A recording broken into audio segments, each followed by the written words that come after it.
Après Konlufungula, notre incendie s'est déclaré dans la soirée du lundi 21 août au marché de Matadi-Kibala dans la commune de Mongafula.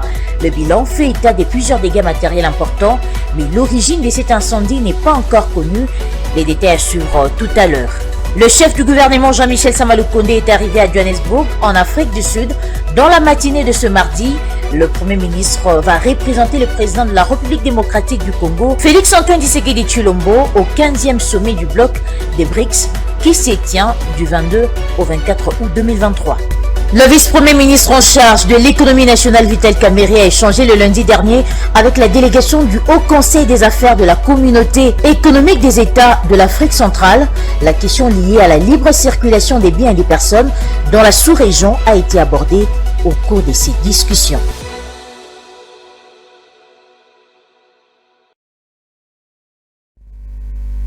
Vous informer, c'est notre première préoccupation, mesdames et messieurs. Bienvenue à tous. Des incendies se poursuivent dans la ville de Kinshasa après celui récemment survenu au camp Lufungula. Un autre incendie dont l'origine reste inconnue a consumé cette fois-ci tard dans la nuit, dans la soirée du lundi 21 août. Le marché de Matadi-Kibala situé dans la commune de Mongafula. Philo Tshilombo et Ruben Manata été ce mardi sur les lieux.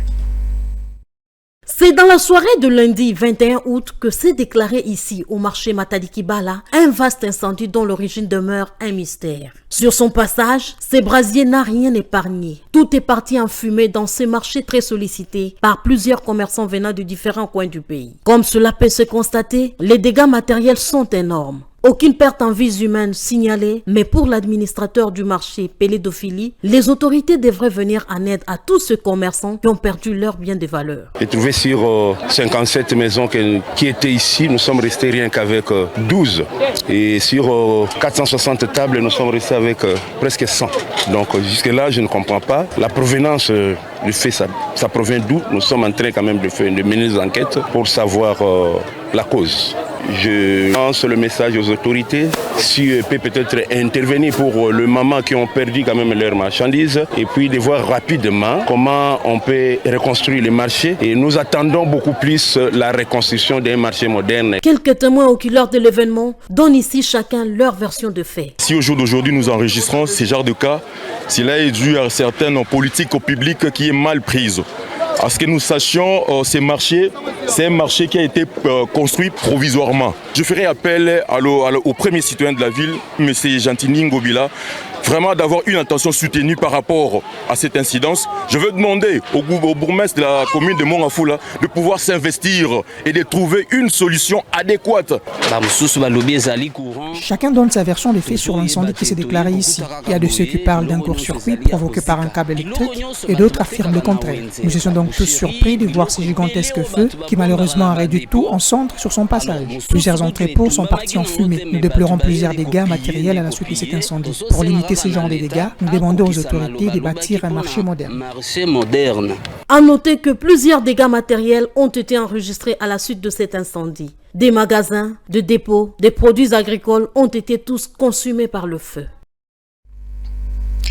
Le Premier ministre Jean-Michel Samaloukonde est arrivé à Johannesburg, en Afrique du Sud, aux premières heures de la matinée de ce mardi 22 août pour représenter le président de la République, Félix-Antoine Tshisekedi Tshilombo, au 15e sommet du bloc des BRICS, qui se tient du 22 au 24 août 2023. Suivez.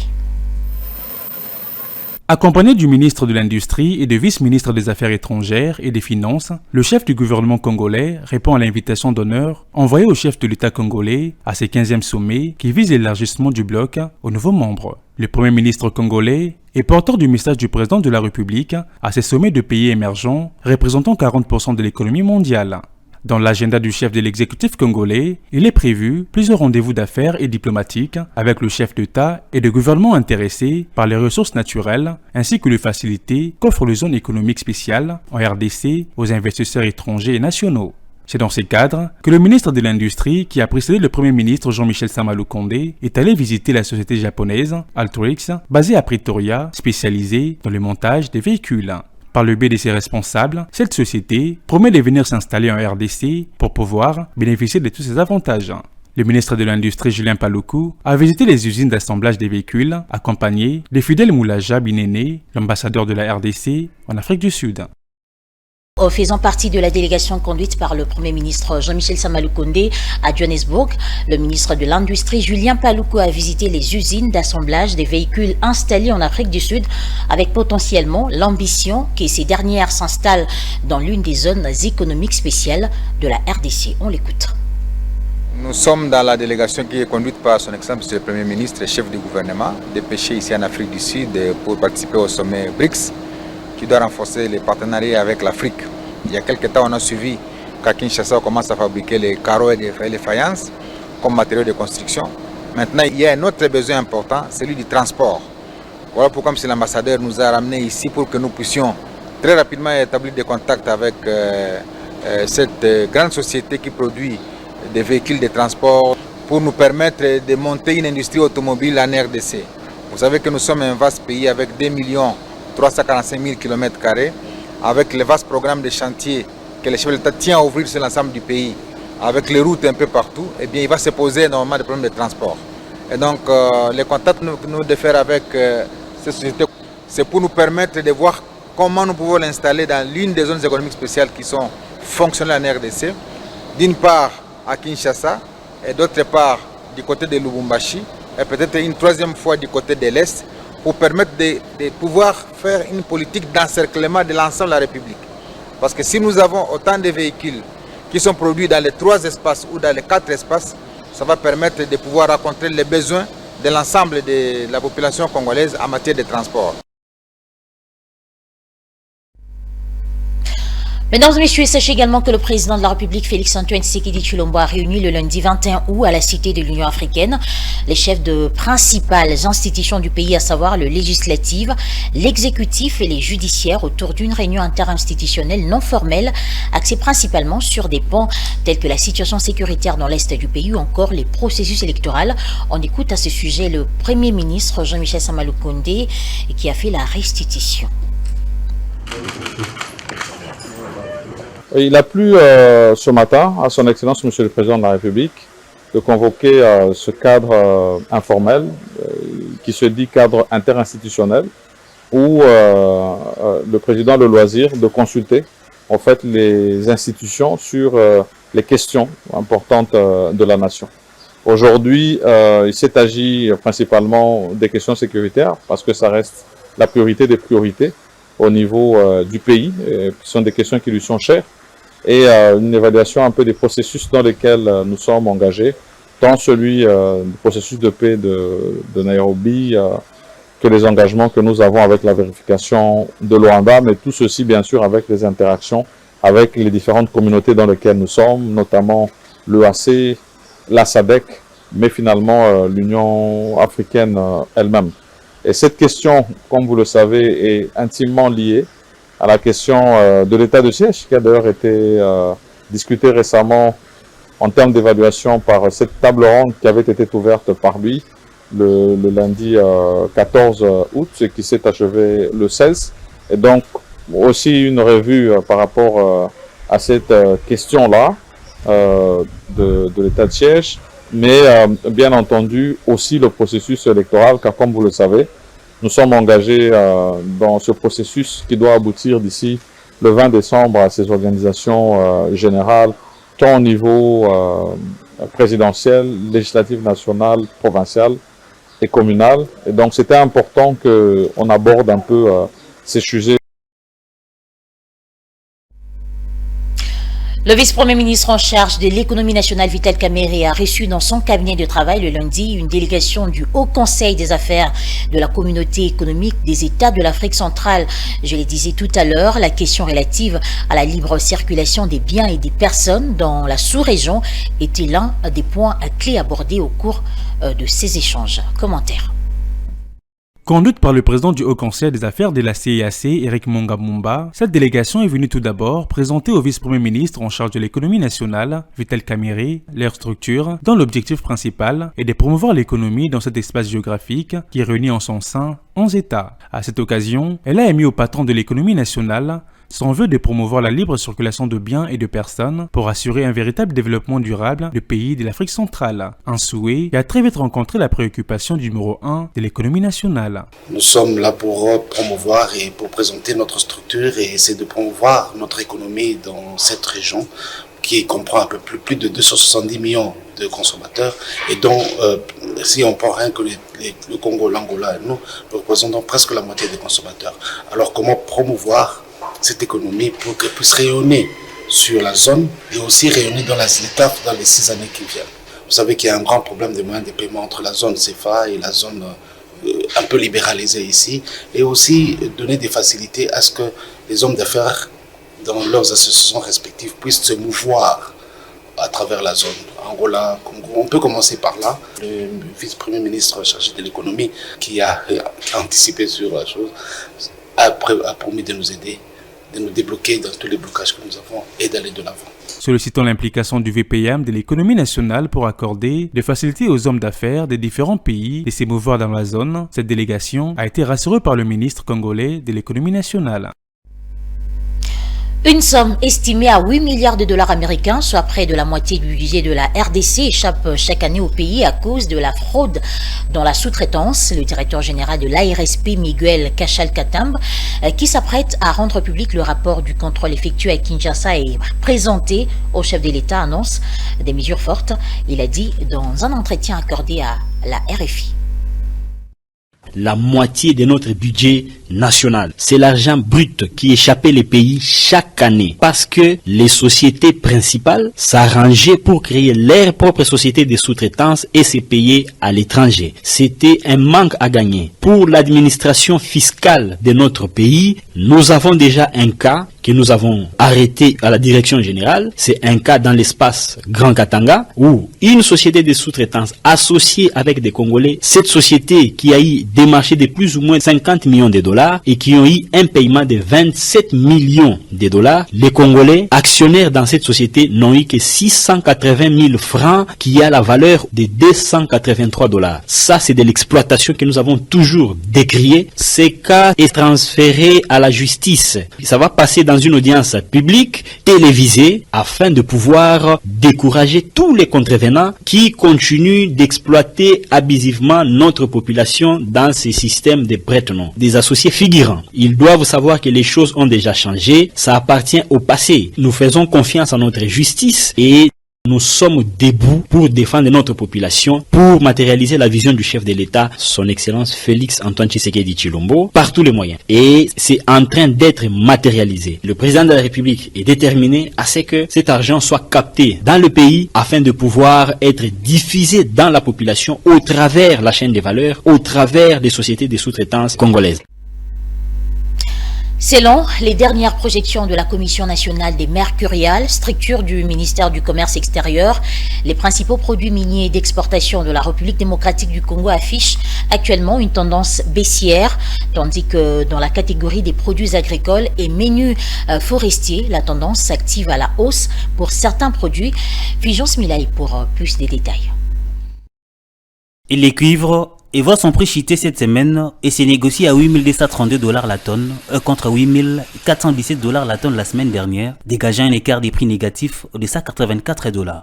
Le zinc baisse à 2368 $ la tonne contre 2447 $ la tonne la semaine dernière, soit une baisse de 109 $. L'étain s'active également à la baisse cette semaine et se négocie à 6237 $ la tonne contre 27720 $ la tonne la semaine passée, pour une baisse de 1483 $. L'or existe également une baisse au cours de cette même période sous analyse et se vend à 61,77 $ les grammes contre 62,64 $ les grammes la semaine dernière, dégageant une chute de 0,87 $. Le minerai d'argent affiche une tendance baissière cette semaine en se vendant à 0,74 $ les grammes contre 0,77 $, soit une baisse de 0,03 $. Le prix des tantales chute également et se vend à 311 $ les kilogrammes contre 317 $ les kilogrammes la semaine dernière, soit un écart des prix négatifs de 6 $.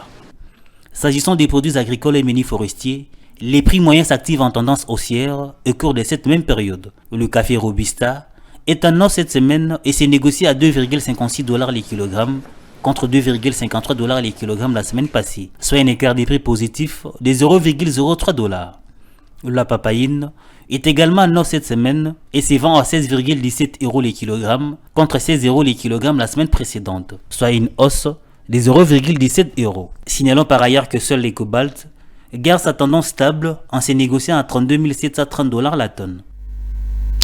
Le mécanisme d'épargne informelle, communément appelé Koboa Kisakart, est à la base de plusieurs cas d'escroquerie à Kinshasa, mais aussi les structures informelles qui gèrent les fonds des particuliers congolais échappent à la législation, voire à toute imposition fiscale. Ce mardi, nos reporters Divine Mwenze et Pichu Nzita étaient à la rencontre de certaines victimes. Reportage.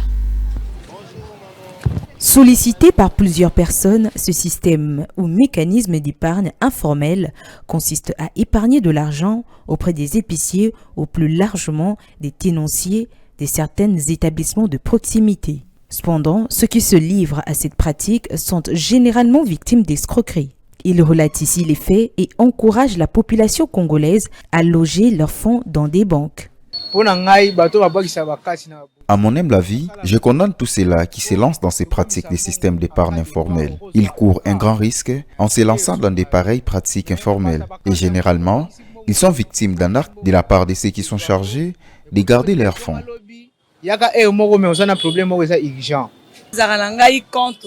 Je suis contre cette pratique d'épargne informelle qui oblige à plus d'un à garder leurs fonds auprès des personnes qui n'en ont pas le statut. J'étais personnellement victime de cette mésaventure. Depuis, je n'ai jamais conseillé à qui que ce soit de verser dans cette pratique remplie de risques. Il serait en tout cas mieux que la population développe davantage la culture de bancariser leurs fonds, car c'est plus fiable. Je connais quelqu'un où Il y a plusieurs désavantages en tout cas par cette pratique informelle. J'ai connu un proche qui en était victime. Il ne s'en était pas sorti indemne. Bien d'autres personnes d'ailleurs, à la suite de cette arnaque, ont perdu leur vie. Je suggère aux gens de bancariser leurs fonds. Si ça dépendait que de moi, ma banque est mieux que carte. Signalons que ce système d'épargne n'est pas reconnu par l'État. Par conséquent, la prolifération de ce mécanisme ne permet pas à l'État de contrôler ces secteurs.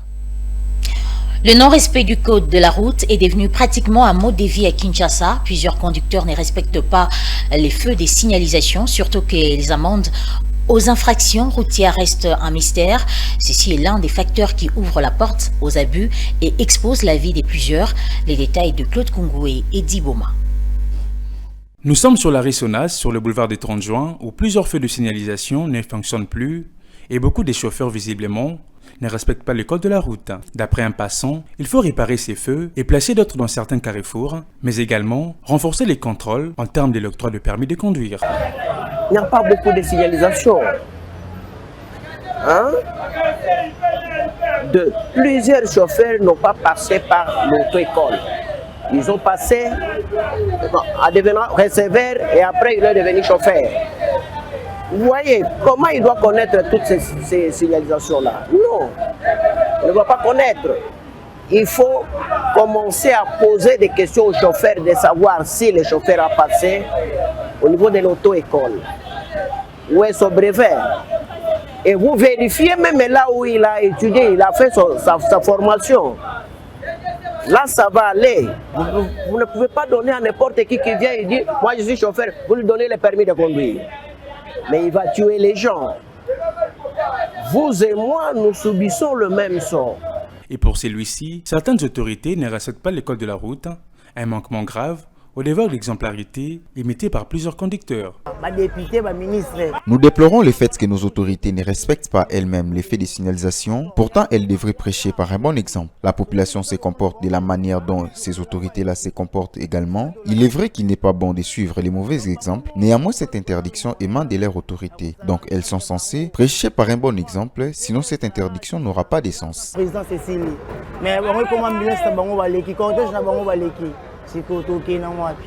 Il revient à la police des circulations routières de renforcer les contrôles en veillant au strict respect de la loi par les usagers de la route.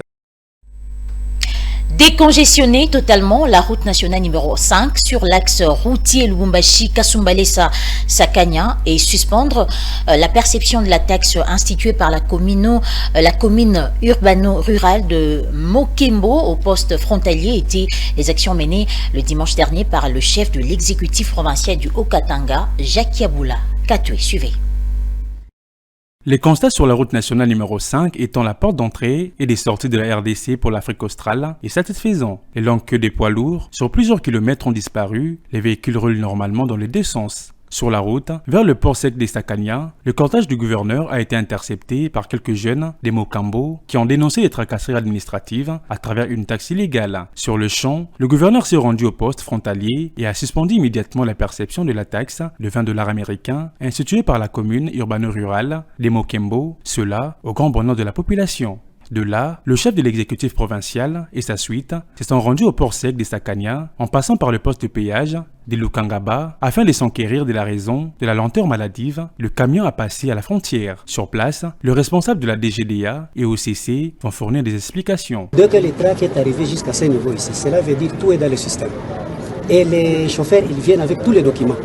Mais sauf s'ils arrivent ici, c'est l'OCC qui insiste que non, nous on ne dépend pas de ces listes-là, il faut que ça puisse nous instruire. Pour tirer la situation au clair, Jacques Yaboula Katoué a réuni tous les services opérants à la douane ainsi que le représentant des transporteurs au bureau du territoire de Sakanya et a donné des instructions fermes. Pour désengorger Kasumbalesa, nous avons préféré les orienter ici chez nous.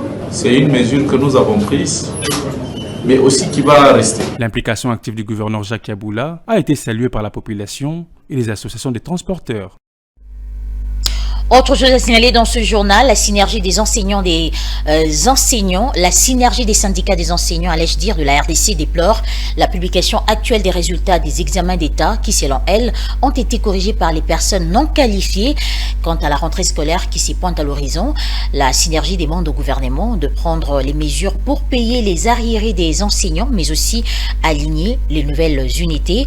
C'est le secrétaire général de cette synergie, Jean Bosco Kuna, Jean téléphone par Claude Congo, qui en parle. Lors du point de presse du 16 août, la synergie des syndicats des enseignants de la République démocratique du Congo a demandé au ministre de l'EPST de mettre toutes les batteries en marche pour que les arriérés des primes des inspecteurs et correcteurs à l'examen d'État soient payés avant la publication des résultats pour garantir la fiabilité de ces résultats. Le ministre a commencé la publication sans qu'on ait résolu les problèmes des inspecteurs. On se demande par qui le ministre fait corriger l'examen d'État, alors que les inspecteurs ont refusé de travailler, ils sont en grève. Et le centre de correction est depuis lors fermé officiellement, ça n'a jamais été réouvert. En ce qui concerne la rentrée scolaire prochaine, nous avons demandé au gouvernement d'améliorer les conditions sociales des enseignants en payant un nouveau barème salarial, en uniformisant la prime de gratuité à tous les enseignants, en payant les vrais enseignants NU. Par ailleurs, nous avons demandé au Premier ministre de convoquer les assises des politiques salariales pour donner, dans une approche progressive, des réponses durables aux revendications de tous les agents et fonctionnaires de l'État. Parce qu'on s'est bien rendu compte que les commissions paritaires sectorielles ont prouvé leurs limites. Elles s'organisent en violation des normes, pas des comités préparatoires paritaires qui doivent déterminer le nombre et la qualité des participants, les matières à aborder, les budgets à allouer, donc dans la transparence. Eh bien, c'est devenu un espace de corruption où les participants, partis syndicaux et gouvernementaux, se retrouvent au détriment des travailleurs. Le gouvernement est appelé à rectifier les tirs. Mesdames et messieurs, place à présent à la revue de presse.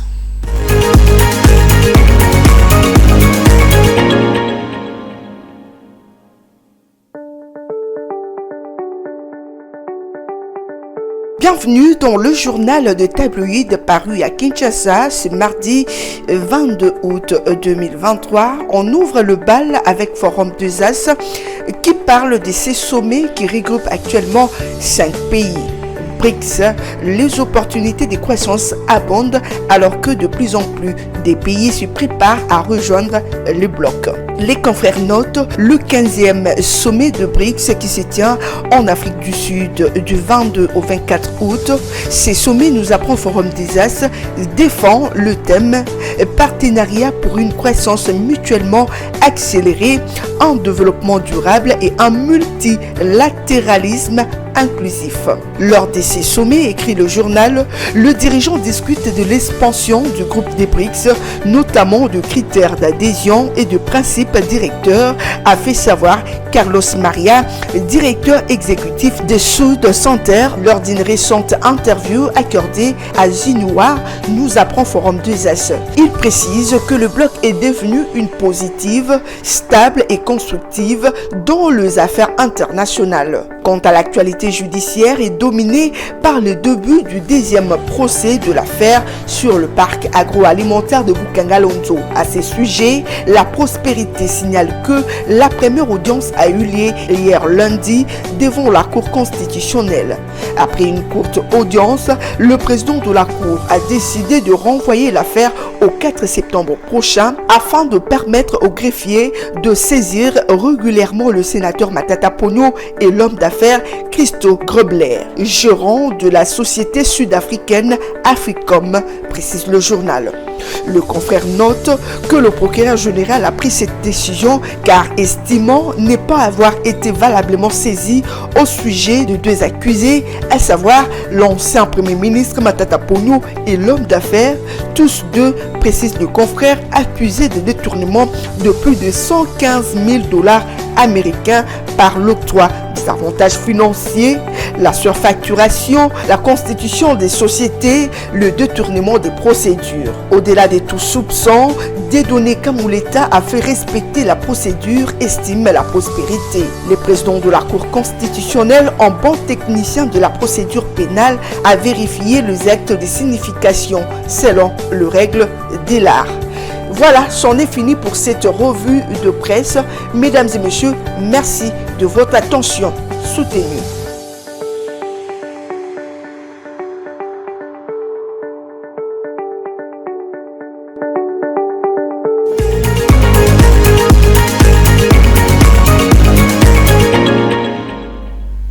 Si vous nous avez pris en cours de diffusion, je vous rappelle les principaux titres.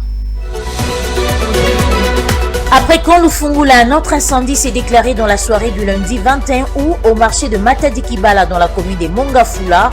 Le bilan fait état de plusieurs dégâts matériels importants, mais l'origine de cet incendie n'est pas encore connue. Vous avez suivi les détails dans ce journal. Le chef du gouvernement Jean-Michel Samaloukonde est arrivé à Johannesburg, en Afrique du Sud, dans la matinée de ce mardi. Le Premier ministre va représenter le président de la République démocratique du Congo, Félix-Antoine Tshisekedi Tshilombo, au 15e sommet des BRICS qui se tient du 22 au 24 août 2023. Le vice-premier ministre en charge de l'économie nationale, Vital Kamerhe, a échangé le lundi dernier avec la délégation du Haut Conseil des affaires de la Communauté économique des États de l'Afrique centrale.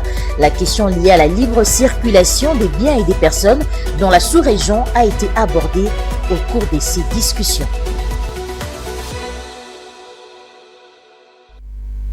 Et voilà, c'est la fin de cette session d'information. Mesdames et messieurs, merci à vous de l'avoir suivi. Bonne suite de programme sur nos antennes.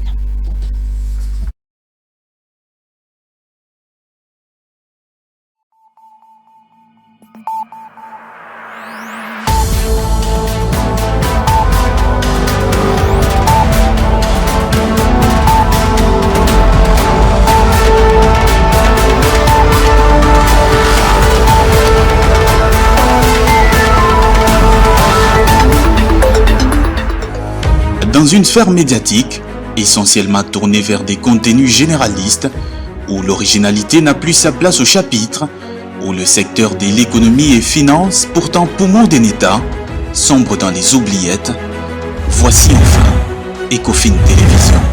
Économie et finance télévision, votre chaîne thématique essentiellement économique, vous offre un contenu original. Nous traitons des questions monétaires, commerciales, énergétiques, minières, pétrolières et environnementales. Notre créneau, vous proposer des informations, des analyses, des perspectives et prévisions économiques. Ecofin Télévision, vous permet également de comprendre la coopération entre les États et les institutions, sans oublier l'épineuse question de la dette. Ecofin Télévision, tout savoir sur les investissements, les échanges commerciaux, la balance commerciale et la balance des paiements, le taux d'échange, l'état des lieux de la lutte contre les détournements des finances publiques, la coopération bilatérale ou multilatérale. Ecofin Télévision vous explique comment l'économie nationale est directement liée à l'économie mondiale. Notre particularité fait notre originalité. C'est pourquoi nous disons Ecofin Télévision, mieux que savoir sur l'économie et finances, comprendre.